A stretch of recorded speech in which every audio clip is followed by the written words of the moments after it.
Voilà, Madame Gautran, je vous laisse la parole. Donc, bonjour à tous, vous m'entendez bien?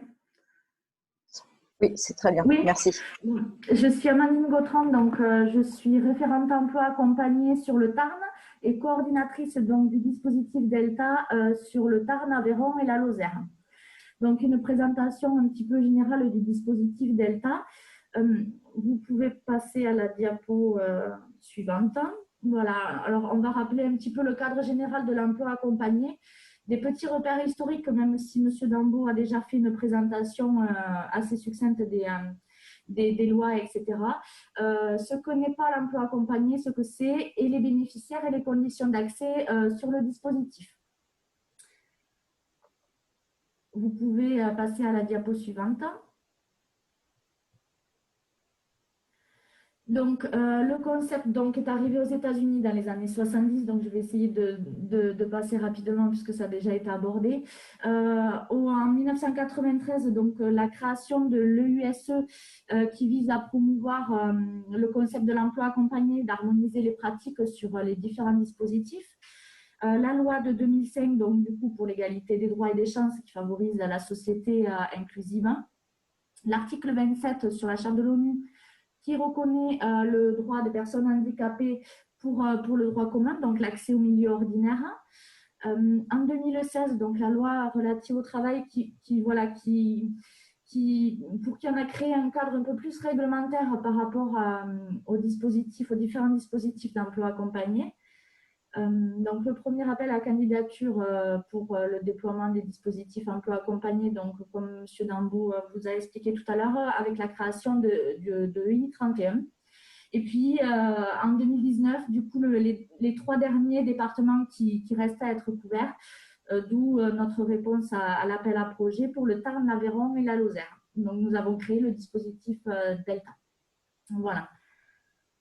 Alors, ensuite, l'emploi accompagné, donc c'est basé sur le principe d'insérer d'abord et de soutenir après les personnes. Le but, c'est par le principe du place and train, c'est-à-dire de placer le plus rapidement possible les personnes en emploi. On s'assure de l'accès, du maintien, mais également de l'évolution dans l'emploi des personnes que nous accompagnons. On travaille en étroite collaboration avec les services médico-sociaux pour l'accompagnement des personnes. Nous soutenons évidemment les personnes en situation de handicap, mais également les employeurs. Donc, on propose, les dispositifs emploi accompagné proposent un accompagnement souple, adapté aux besoins des personnes et des entreprises, et on est mobilisable à tout moment du parcours. Donc, ça peut être un peu plus intensif au début, puis après, ça passe un peu plus en veille quand la personne est en emploi et qu'elle a besoin de nous solliciter beaucoup moins souvent. Et puis après, ça peut repartir en beaucoup plus intensif si la personne a des besoins particuliers, par exemple sur un poste de travail. Donc, c'est vraiment adapté aux besoins des personnes et de l'entreprise. Donc, on ne vient pas remplacer les services publics de l'emploi. Hein. C'est vraiment un service qui vient en complément. D'ailleurs, quand des personnes sont orientées sur le dispositif, en début de parcours, nous faisons le lien avec les référents emploi, que ce soit Pôle emploi, mission locale ou Cap emploi. Et c'est un référent unique pour la personne en situation de handicap et l'employeur. Donc, on dit un REA, c'est référent emploi accompagné ou un job coach. Voilà, ça dépend des dispositifs. On a 2 appellations, voilà. Ensuite, l'emploi accompagné, ce que ce n'est pas. Donc, ce n'est pas une pérennisation d'assistance. On est vraiment à côté des personnes, on fait avec. Voilà, on ne fait pas la place. On est vraiment en fonction des besoins des personnes dans leur parcours, avec eux, dans leur recherche d'emploi. Ce n'est pas une simple technique de recherche d'emploi. On n'est pas là pour traiter de tous les problèmes de la vie quotidienne. Nous, on se concentre vraiment sur l'aspect, sur l'emploi. Si on a besoin d'autres problématiques, on est entouré de différents partenaires vers qui on peut se tourner pour tout ce qui est problématique sociale ou médico-sociale. Voilà. Et ce n'est pas une solution miracle voilà, pour les personnes qui n'ont pas d'autre solution. Voilà. Alors, les bénéficiaires, donc il faut être âgé au minimum de 16 ans. Il faut avoir un projet d'insertion en milieu ordinaire de travail, avoir besoin d'un accompagnement médico-social, avoir une RQTH et une orientation prononcée par la CDAPH. Pour l'instant, tous les dossiers sont examinés en équipe professionnelle et validés après en CDAPH. Donc, il faut refaire un dossier auprès de la MDPH pour pouvoir être orienté sur le dispositif. C'est un dispositif qui est ouvert à tout type de handicap, mais il est particulièrement adapté pour les personnes qui ont des troubles psychiques, déficience intellectuelle, troubles du spectre autistique. Parce que comme c'est un accompagnement sur mesure et pour une durée limitée dans le temps, voilà, c'est justement pour ça que c'est un peu plus adapté à ce type de personnes. Voilà. Alors, le dispositif Delta en lui-même, donc on est 5 associations partenaires. Donc, le Clos du Nid pour la Lozère, la Fondation Optéo pour l'Aveyron, l'ASI pour le Tarn, l'AGAPI et l'ARCEA. Voilà, donc on couvre 3 départements. Donc, on est 3, pardon. Alors, oui, comment ça s'appelle? L'organigramme, pardon, c'est ça, excusez-moi. Donc, nous avons les 5 représentants donc, des associations partenaires. Monsieur Segui qui représente le dispositif pour l'ASI. Moi-même en tant que coordinatrice. Ensuite, on a des comités départementaux avec les partenaires, donc MDPH, les services publics de l'emploi qui ont signé les conventions, donc les 3 missions locales, Cap Emploi et Cap Emploi qui ont signé les conventions de partenariat avec nous. Nous avons également sur le dispositif un développeur, c'est-à-dire un chargé de relations entreprises. On a décidé de s'organiser comme ça sur le dispositif pour que la référente puisse vraiment s'investir sur la coordination du dispositif et sur les accompagnements. Et Sylvain Métro qui est vraiment chargé, qui s'occupe de la communication et du service aux entreprises. Nous avons une assistante qui est Belcinda Pernet. Et donc, sur chaque département, donc, on a 20 places. On peut accompagner 20 personnes en file active. Et donc, on est une référente par département. Voilà. Alors, les prescripteurs. Donc, ça peut être la CDAPH directement, la MDPH qui prescrit, Cap Emploi, mission locale et Pôle emploi. Voilà, tout ce qui est service public de l'emploi. Après, bien évidemment, on a d'autres prescripteurs, enfin plutôt orienteurs, on va dire, SAVS, SAMSA, les IME, les CMPRO, les organisations professionnelles, les centres de gestion, les employeurs directement, si s'ils ont une personne, un salarié qui peut présenter peut-être quelques difficultés, peut nous solliciter également. Voilà. Mais les prescripteurs directs réglementaires, on va dire que c'est les services publics de l'emploi et les MDPH. Ensuite, après les prescripteurs, le processus d'admission. Alors, les prescripteurs, donc, service public de l'emploi, identifient le besoin de la personne. Si éventuellement, ça pourrait être bénéfique pour la personne qu'elle intègre le dispositif, à ce moment-là, alors nous, on fonctionne comme ça pour l'instant. Je ne sais pas si c'est comme ça pour tous les autres dispositifs, mais en amont, on fait toujours une évaluation préalable. On rencontre la personne. On évalue également son besoin. On est là aussi pour discuter avec son référent d'emploi. Si on valide du coup suite à l'évaluation, donc à ce moment-là, on nous fait une fiche de prescription. Et en attendant, la commission, la CDAPH, pour la validation de l'orientation par leur service. Et après, on contractualise, donc on fait un contrat d'engagement qui est valable un an et qu'on renouvelle tous les ans. Et si jamais il y a un employeur, pareil, avec l'employeur, on fait une convention, voilà. J'ai perdu le mot, excusez-moi. On fait une convention également avec l'employeur s'il souhaite nous mobiliser nos services.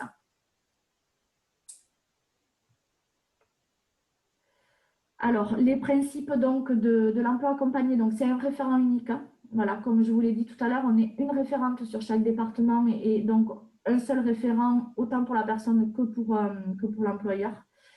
Alors, selon les modules de la personne à son intégration sur le dispositif, au début, on est plutôt sur de l'accompagnement intensif, donc on les voit très régulièrement. Ça va au-delà de 12 heures par mois.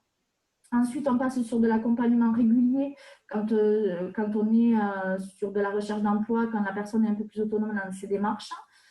Puis, il y a l'accompagnement du suivi où c'est un peu moins régulier. Après, ça reste en fonction du besoin de la personne. Puis, l'accompagnement de veille, si la personne, par exemple, est en emploi, que ça se passe bien, qu'on a moins de besoin d'être sollicité, on va dire, donc là, on peut le passer en veille. Mais remobilisable à tout moment si jamais il y a besoin, si jamais la personne rencontre une difficulté, la personne ou l'employeur d'ailleurs rencontre une difficulté sur un poste de travail, on est remobilisable à tout moment. Donc, on peut repartir autant sur de l'intensif par la suite. Donc, on vise le pouvoir d'agir et l'autonomie des personnes. Et puis, on travaille beaucoup en réseau avec les différents partenaires médico-sociaux et partenaires de l'emploi également. Voilà. Donc, les 4 modules, comme M. Dambeau, je pense qu'il l'a précisé tout à l'heure, donc au début, on évalue la situation de la personne, ses besoins, ses envies par rapport à son projet professionnel.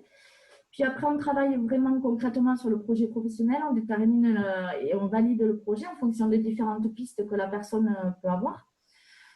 Puis on accompagne dans la recherche d'emploi, donc on peut accompagner sur des entretiens d'embauche. Enfin, accompagnement dans la recherche, c'est valoriser la personne, apprendre à s'exprimer, préparer ses entretiens, faire le CV, les lettres de motivation, les choses assez classiques. Accompagner aux entretiens d'embauche si jamais il y a besoin. Et puis après, c'est l'accompagnement dans l'emploi, c'est le maintien dans l'emploi, adaptation au poste si jamais il y a besoin en fonction de la situation de la personne. Voilà, donc on travaille avec le réseau de l'employeur, on sensibilise les employeurs et les équipes de travail au handicap en fonction des personnes qu'ils peuvent accueillir au sein de leur entreprise. On participe, bon, pas cette année, mais j'espère que l'année prochaine, on aura l'occasion de faire beaucoup plus de communication sur les stands, les forums, etc. Et puis, voilà, adaptation au poste, organisation du travail, mise en place de tutorat au sein de l'entreprise pour vraiment sécuriser le parcours de la personne. Voilà, donc les principes, donc recherche rapide d'emploi, mais je vous ai mis des exemples d'accompagnement tout à l'heure, j'y reviendrai. L'objectif, donc, travailler en milieu ordinaire de travail, priorité donnée aux besoins et aux préférences de la personne, sans exclusion, bien évidemment. Alors, c'est un soutien sans limitation de durée. C'est la personne qui décide à quel moment elle souhaite arrêter l'accompagnement. Si au bout de 2 ans, sur un poste de travail, tout se passe bien, la personne ne ressent plus le besoin d'être accompagnée, à ce moment-là, elle peut faire la demande d'arrêter l'accompagnement sur le dispositif. Donc, articulation entre les services de soins et ceux d'accompagnement vers le travail, les informations sur les avantages sociaux et le développement systématique du réseau d'employeurs, d'où mon collègue Sylvain Métro qui est chargé uniquement sur ce volet-là. Voilà.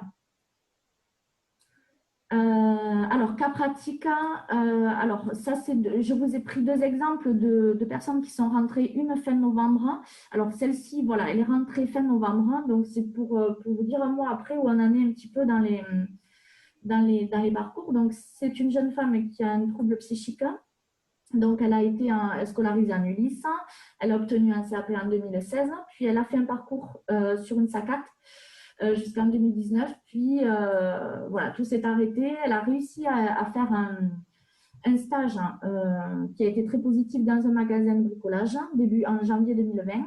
Et puis, depuis, plus rien. Donc, elle a été orientée par le SAVS, avec qui elle avait commencé un accompagnement. Madame Gautran, est-ce que je peux juste vous demander de donner les sous-titres des acronymes qui sont SACAT, SAVS, qui ne sont pas forcément saisis par tout le monde? Le SAVS, c'est un accompagnement à la vie sociale. Voilà, c'est vraiment tout. Cette structure s'occupe de tout ce qui est problématique sociale.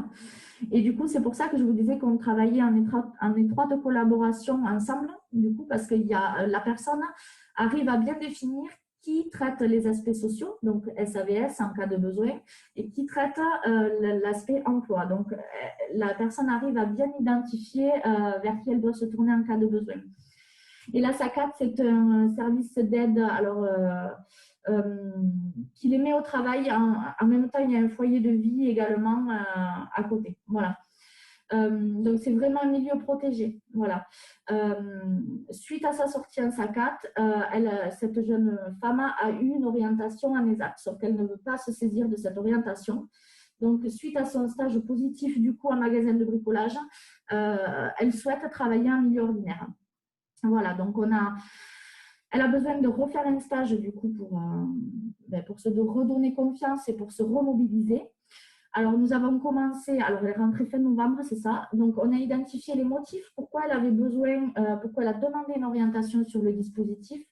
Donc là, sur les identifications des besoins, c'est là où on fait beaucoup le lien avec les autres acteurs, donc le SAVS à l'accompagnement à la vie sociale, la curatrice et son conseiller mission locale parce qu'elle était suivie en mission locale.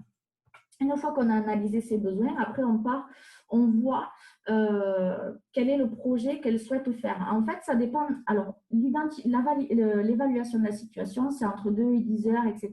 Mais après, c'est vraiment en fonction des besoins de chacun. Donc, sur la validation du projet, elle savait très bien ce qu'elle voulait faire. Donc, on a essayé de recenser tous ses atouts, toutes ses compétences, s'il y avait des freins qu'elle pouvait rencontrer sur un poste de travail. Donc, en fait, tout ça, voilà, on voit qu'un mois après, on est déjà sur les aides de recherche d'emploi. Voilà, soutien, préparation à s'exprimer devant un employeur, rechercher un stage, puisque c'est son souhait dans un premier temps. Donc, elle a besoin voilà, qu'on l'aide et qu'on la maintienne pour aller vers ce milieu-là. Voilà. Et le deuxième cas, c'est pareil, c'est une jeune personne qui est rentrée début décembre. Je pense, voilà, début décembre. Donc, elle, c'est une personne qui est TSA, qui a obtenu un bac relation client-usager en 2016. Puis après, elle a passé un titre professionnel d'employé administratif. Alors, elle a réalisé beaucoup de stages. Elle a réalisé environ une dizaine de stages dans des bibliothèques, agents d'accueil et dans le tourisme. Elle a réussi à avoir en 2019 un service civique auprès de PEP 81, où elle était essentiellement agent d'accueil. Voilà, elle accueillait les personnes pour les renseigner en fonction des différents services. Donc là, c'est pareil, on voit qu'en fait, rapidement, le parcours de la personne se fait assez rapidement sur les démarches de recherche d'emploi. Donc là, c'est pareil, évaluation de la situation. Donc, le temps qu'on crée un petit peu le climat de confiance, on évalue les besoins de la personne, ses souhaits et ses freins, voilà, quels sont ses freins. Et pareil, le lien avec son conseiller, la mission locale.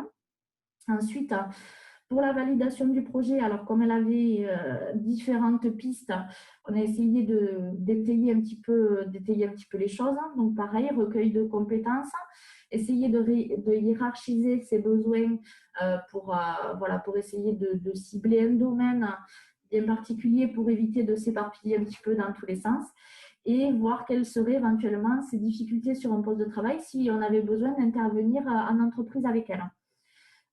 Et puis l'aide aux démarches de recherche d'emploi, voilà, travail sur l'aide de motivation, cibler les structures en fonction de ses projets professionnels. Et puis on a fait des candidatures d'agents d'accueil dans les réseaux de transport. Et puis là, hier soir, on doit postuler à nouveau tout à l'heure là sur 2 offres dans la bureautique. Donc voilà, du coup, c'est vraiment un accompagnement tellement de proximité que ça sécurise vraiment le parcours des personnes et on arrive rapidement à partir sur les démarches de recherche d'emploi. Voilà.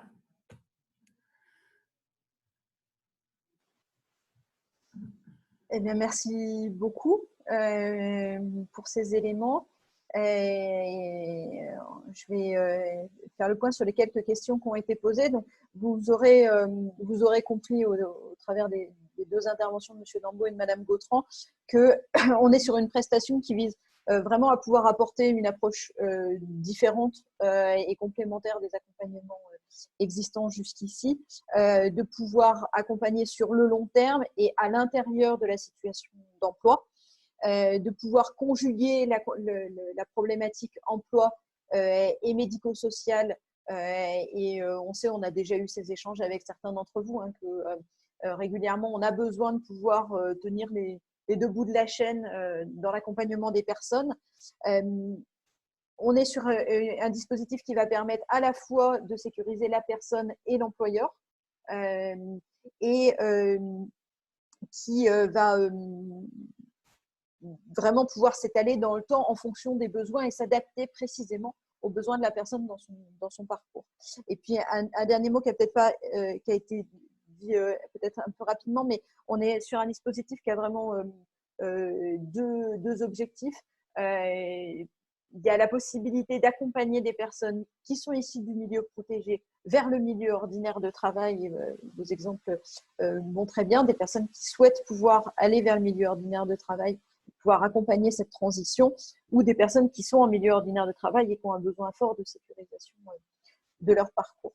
Donc, on est vraiment, par rapport par exemple au PPS que beaucoup d'entre vous connaissent bien, on est sur des dispositifs qui sont plus longs, qui sont qui permettent plus de s'adapter finement aux besoins de la personne aussi, et qui ont cette articulation avec le registre médico-social qu'on trouvera peut-être moins dans d'autres dispositifs.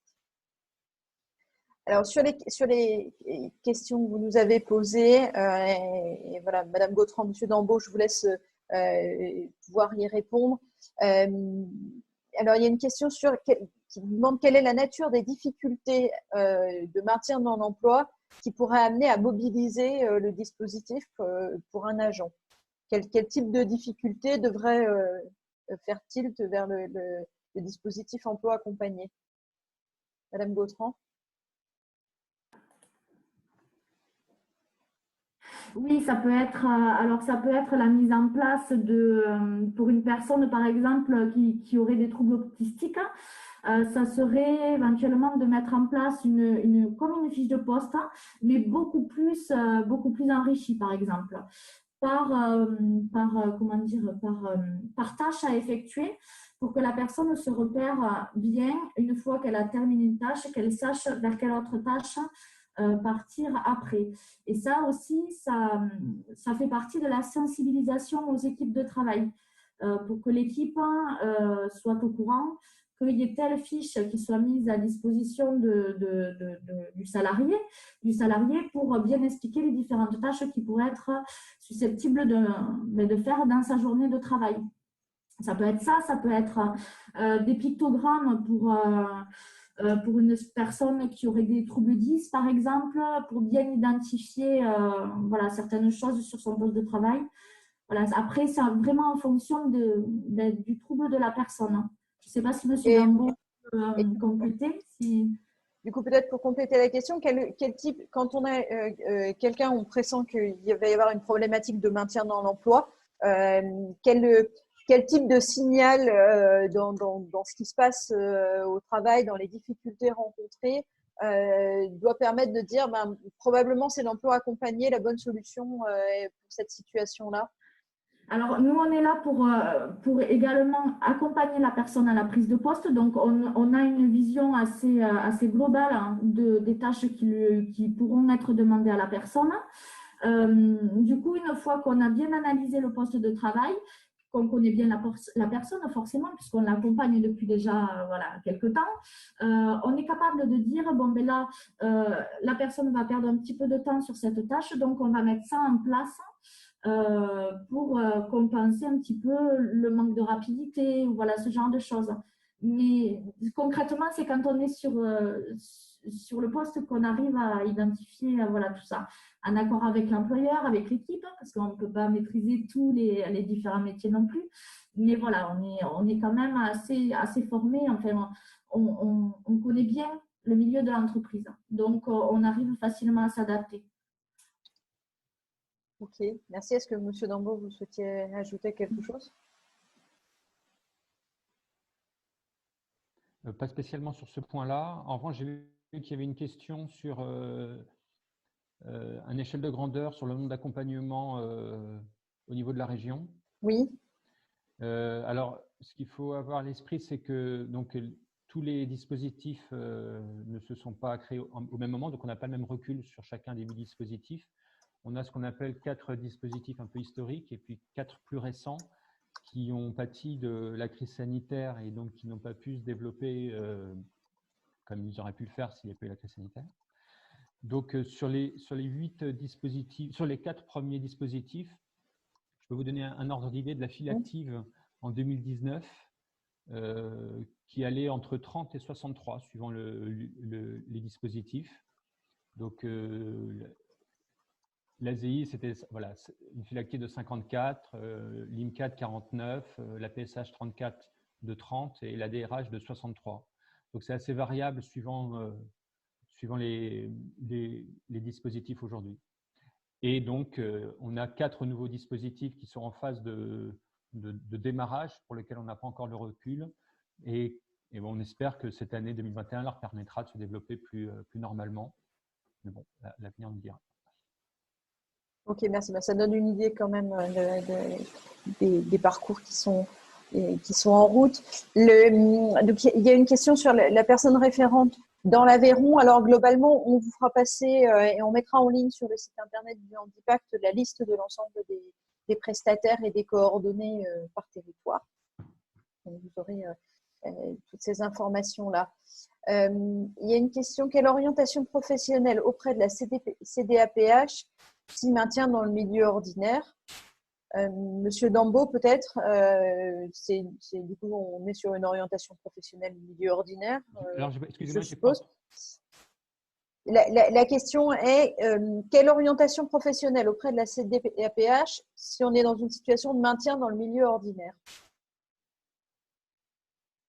J'imagine que c'est une orientation professionnelle milieu ordinaire, du coup, dans ce cas. C'est une orientation emploi accompagné. Ils ont rajouté sur le CERFA de la MDPH, ils ont rajouté une case pour demander l'orientation sur l'emploi accompagné. D'accord, ok. Voilà. Bon, voilà. Autre question, est-ce que c'est un dispositif qui est adapté aux agents de plus de 50 ans? Il n'y a pas de limitation d'âge, bien sûr. Voilà. C'est à partir de 16 ans, sans limitation d'âge.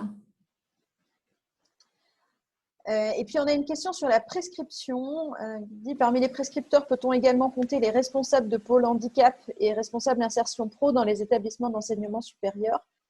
Alors, sur la prescription, donc on a indiqué qu'on avait une prescription qui pouvait être MDPH ou service public de l'emploi. À noter que c'est récent, hein, la possibilité de prescription par le service public de l'emploi. Au départ, on était uniquement par la MDPH. Et après, donc, ça reste seulement ces prescriptions-là, mais après, on a tout un panel de personnes qui peuvent orienter, suggérer l'emploi accompagné, parmi lesquels, évidemment, les personnes que vous citez là. C'est bien ça. Sur la prescription, on est… oui, c'est bien ça. Par exemple, nous, on travaille beaucoup avec les référents ULIS pour les jeunes qui vont sortir de lycée. On les rencontre, on fait une évaluation pareille, mais après, on se rapproche soit de la MDPH ou soit voilà, d'un prescripteur, on va dire. Mais ça peut rester quand même une orientation. Alors, sachant, puisque on a… la possibilité donc à la fois de mobiliser l'emploi accompagné sur des situations d'insertion dans l'emploi et de maintien. Donc, insertion dans l'emploi, la mobilisation du service public de l'emploi est, disons, assez naturelle. Quand on est sur des situations de maintien dans l'emploi, votre interlocuteur, ça va être Cap Emploi, dont je rappelle qu'ils ont à la fois les missions en termes d'insertion et de maintien dans l'emploi. Et donc, du coup, ça sera Cap Emploi, votre interlocuteur. Alors, on a une autre question. Les agents territoriaux qui bénéficient d'une période préparatoire au reclassement, suivie par un conseiller mobilité d'un centre de gestion et qui ont une RQTH, on est très précis, hein, peuvent-ils bénéficier d'un tel dispositif et quelle plus-value peut-il y avoir? Donc, est-ce que dans le cadre d'une période préparatoire au reclassement, donc il y a un dispositif spécifique à la fonction publique pour du reclassement et de la réorientation. Est-ce qu'on peut avoir la mobilisation de l'emploi accompagné dans ce cadre-là? Je vais peut-être poser la question à Monsieur de Dumas. Marc, si vous nous entendez. Excusez-moi. Voilà, je reviens en ligne. Écoutez, la question est complexe et je ne sais pas y répondre instantanément comme cela. Je vais regarder plus attentivement. Mais je ne souhaite pas vous répondre sur le fond instantanément parce que je ne serais pas sûr de donner la bonne réponse. Ce qu'on fera, c'est que le support qui vous a été présenté là sera complété et mis en ligne sur le site internet du Handipact. On y ajoutera la réponse aux questions dont celle-ci.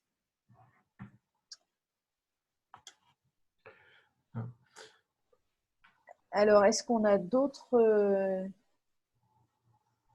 questions? Est-ce que Marc, vous souhaitiez ajouter? Alors, est-ce que les apprentis handicapés peuvent accéder à ce dispositif? Bien sûr, on peut accompagner également une personne sur un contrat d'apprentissage. Ceci, on est bien d'accord, tout au long de son contrat d'apprentissage. Bien sûr, bien sûr. Du moment qu'il y a besoin, on est là pour accompagner le temps nécessaire. Ok.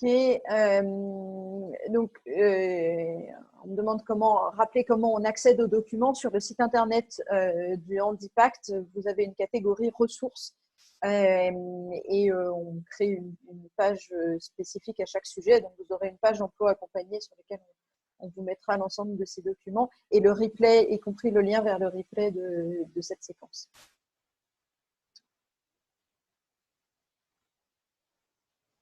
Voilà.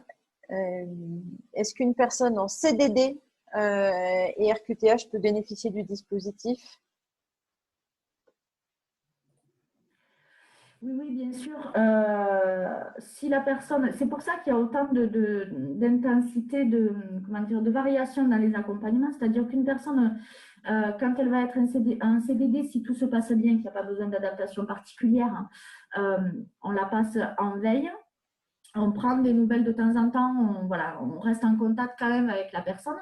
Mais du coup, quand son contrat se termine, si la personne n'a plus rien, on repasse en accompagnement intensif pour repartir sur des recherches d'emploi, en fait. Donc oui, bien sûr. CDD, CDI, enfin voilà, tout type de contrat, on est là pour accompagner évidemment les personnes. Alors, il y a des questions sur les territoires, le 31, l'Aveyron. Donc, on confirme à M. Dambeau qu'aujourd'hui, le dispositif est actif sur l'ensemble des départements de la région. Voilà, les 13 départements sont couverts. Sur le 31, nous avons donc l'ASEI, conjointement avec l'APF et l'ARCEA, qui pilote ce dispositif, et l'IMCA, YMCA également. Donc après, comme je le disais tout à l'heure, très brièvement, l'ADRH dans le Gard, l'APSH dans le 34, l'ASEI sur 3 départements 12, 48, 81, l'ADPI 65 et 32, APF 09, 11, 66 et Optéo sur le 46 et le 82. Donc tous les 13 départements sont bien couverts par un dispositif. Je vous propose, Anne-Sophie, qu'on remette les coordonnées des 8 dispositifs, des 8 prestataires sur le site du Handipact. Oui, j'ai indiqué tout à l'heure que ça serait fait en même temps que les supports de cette réunion. Et donc, du coup… Je peux rajouter quelque chose? Oui, bien sûr. Sur le site du CFEA, Collectif France Emploi Accompagné, on peut trouver un annuaire de tous les dispositifs conventionnés. Et on a les coordonnées de chaque dispositif au niveau national. Donc, voilà, vous avez le CFEA et puis vous aurez le site internet du Handipact. Normalement, vous aurez tout ce qu'il faut pour joindre les personnes. Tout à l'heure, il y avait une question sur comment mobiliser le dispositif. Donc, on disait il y a des prescripteurs qui sont le service public de l'emploi et la MDPH. Donc, c'est une demande qui peut être faite directement via les formulaires auprès de la MDPH. Mais le conseil, souvent, c'est vous avez les coordonnées des dispositifs. n'hésitez pas. Alors, Madame Gautron, vous m'arrêtez si je dis des bêtises, mais globalement, il ne faut pas hésiter à appeler les prestataires pour vérifier qu'on est précisément dans une situation qui peut faire l'objet d'un dispositif emploi accompagné, vérifier l'opportunité, la pertinence et du coup aussi les personnes à mobiliser pour la prescription formelle une fois que l'opportunité est validée. Il ne faut vraiment pas hésiter, vous savez le faire sur d'autres prestations, hein, PPS ou autres. Voilà, ne pas hésiter à rentrer en contact avec les porteurs des dispositifs quand vous pensez qu'on est effectivement sur une situation qui justifierait de mobiliser l'emploi accompagné.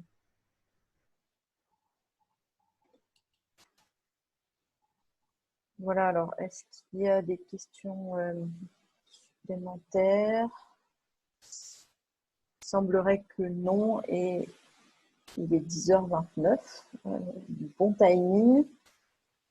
Je vous laisse encore quelques instants si jamais il y avait des questions supplémentaires. Je redis, on mettra sur le site internet du Handipact à la fois le replay de cette présentation, le support qui vous a été présenté, y compris les réponses aux questions et les coordonnées de l'ensemble des dispositifs pour tous les départements de la région. Il n'y a visiblement pas d'autres questions. Marc, je vous laisse le mot de la fin. Mon micro est ouvert. Oui. Écoutez, en premier lieu, je remercie les participants à cette nouvelle rencontre du Handipact, d'avoir pu ainsi présenter ce dispositif dont on parlait relativement peu jusqu'à présent et pour lesquels les pouvoirs publics souhaitent une franche accélération dans les années présentes et futures, en tous les cas, pour lequel les bailleurs de fonds, donc l'État, le FIP et la GFIP, donc, ont sensiblement augmenté les moyens pour permettre donc l'augmentation des files actives sur les différents territoires.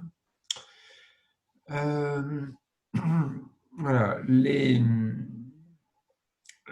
périodes qui s'ouvrent avec nous, donc pour le FIP, une prochaine newsletter dans les prochains jours, donc pour un certain nombre de points d'actualité, et une programmation donc en cours de construction et sur lequel on reviendra. Donc à tous, en tout cas, mes remerciements et certainement à très bientôt sur une nouvelle forme de rencontre. Merci à tous, bonne fin de journée et à très bientôt pour la suite des propositions.